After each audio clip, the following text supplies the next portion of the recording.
Assalamualaikum warahmatullahi wabarakatuh. Perkenalkan, nama saya Citra Yunasi dari kelas 11 KI1 absen 5. Di sini saya akan mempresentasikan mengenai kadar air bulat dan pepes.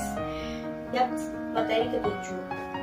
Pada minggu kemarin saya telah mengikuti kegiatan Zoom yang dikoordinir langsung oleh Bu Maya dan Bu Maria.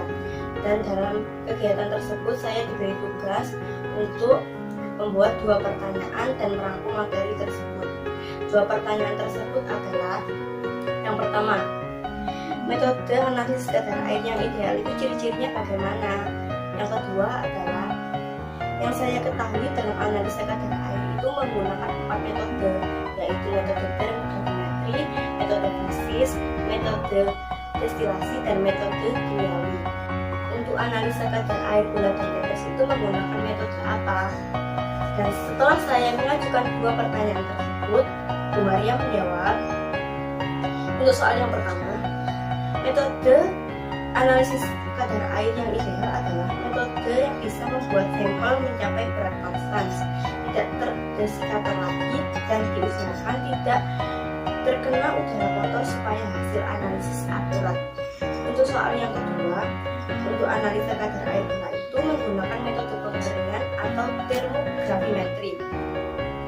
Jadi, gula ditimbang terlebih dahulu, kemudian dimasukkan ke botol timbang dan dioven selama beberapa waktu dan dalam suhu tertentu. Baru kemudian ditimbang lagi sampai mencapai berat konstan. Rangkuman dari materi tersebut adalah: pengertian analisis kadar air. Kadar air adalah sejumlah air yang terkandung dalam suatu bahan yang dinyatakan dalam persen. Jenis yang pertama itu ada air bebas, terdapat dalam ruang-ruang antar sel dan intergranular serta pori-pori yang terdapat pada bahan. Yang kedua adalah air berserat, yaitu air terikat secara lemah karena teradsorpsi pada permukaan koloid makromolekuler seperti protein, pektin, lactik, dan selulosa. Yang ketiga adalah air terikat. Air dalam keadaan terikat kuat, yaitu air yang membentuk hidrat, susah menguap, sehingga membutuhkan suhu pemanasan yang lebih tinggi.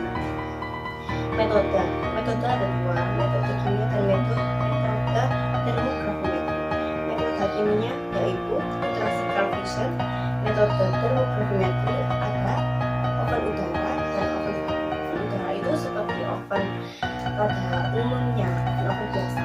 Dan untuk oven vakum itu dilengkapi oleh alat vakum sehingga kedap udara. Jenis komoditi yang dianalisis kadar airnya oleh P3GI ada 4, yaitu 1. Lab tanah dan pupuk meliputi tanah, jaringan tanaman, pupuk organik, dan pupuk anorganik. Yang kedua adalah lab bahan pembantu meliputi kayu, kapur, dan bintang. Yang ketiga adalah lab air dan limbah.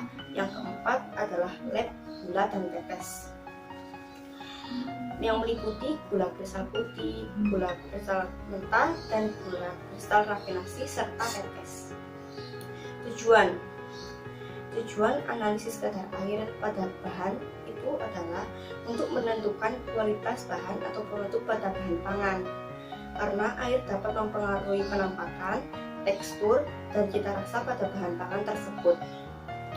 Prinsip yang digunakan oleh P3GI itu ada 1, yaitu metode termografimetri. Metode tersebut adalah penguapan air yang ada dalam bahan dengan jalan pemanasan, kemudian dilakukan penimbangan terhadap bahan hingga berat konstan. Untuk proses analisis kadar air pada lab tanah dan pupuk serta lab pada bahan tambahan itu sebenarnya mirip, harus melalui beberapa proses terlebih dahulu sebelum siap untuk dianalisa. Hanya berbeda pada penimbangan sampel saja. Tapi di sini saya akan membahas lebih jauh mengenai analisa kadar air pupuk dan analisa kadar air bulat dan pepes. Analisa kadar air pupuk organik. Ditimbang 2 gram pupuk organik kering di dalam neraca analitik.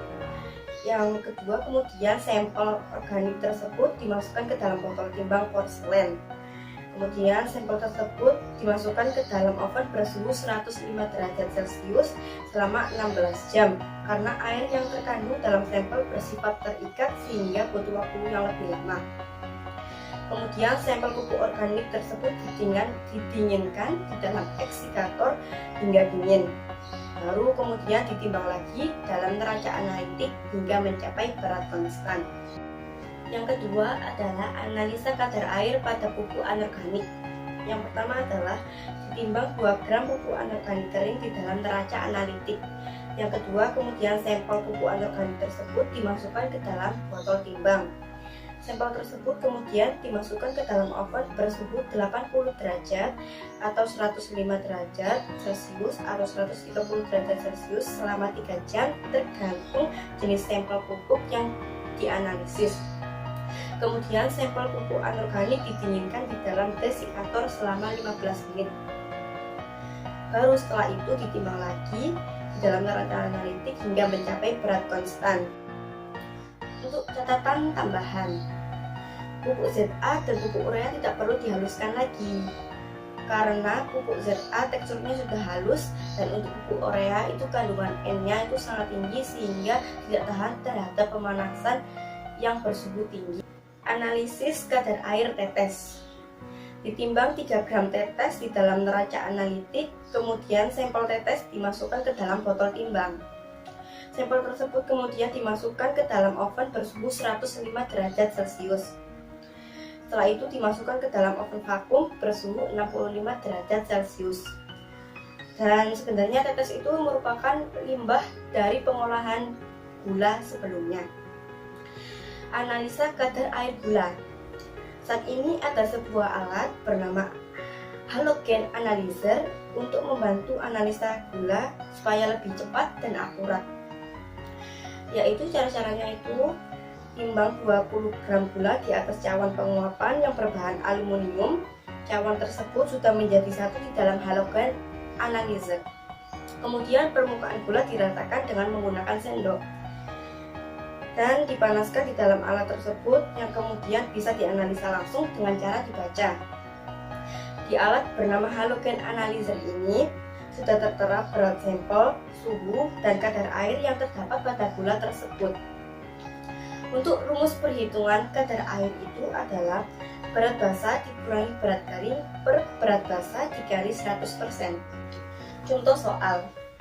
Pada analisa tanah dilakukan dengan menimbang tanah sebanyak 2,0003 gram, berat cawan kosong sebesar 25,0256 gram. Setelah di oven selama 3 jam, berat cawan yang berisi tanah tersebut adalah 26,8773 gram. Berapa kadar air dalam tanah? Jawabannya adalah kadar air sama dengan dimasukkan rumus-rumus tersebut. Berat basah dikurangi berat garing per berat basah dikali 100%. Kadar air sama dengan 2,0003 gram dikurangi dalam kurung 26,8773 gram dikurangi 25,0256 gram per 2,0003 gram dikali 100%. Dan setelah dihitung ketemu hasilnya 7,43%.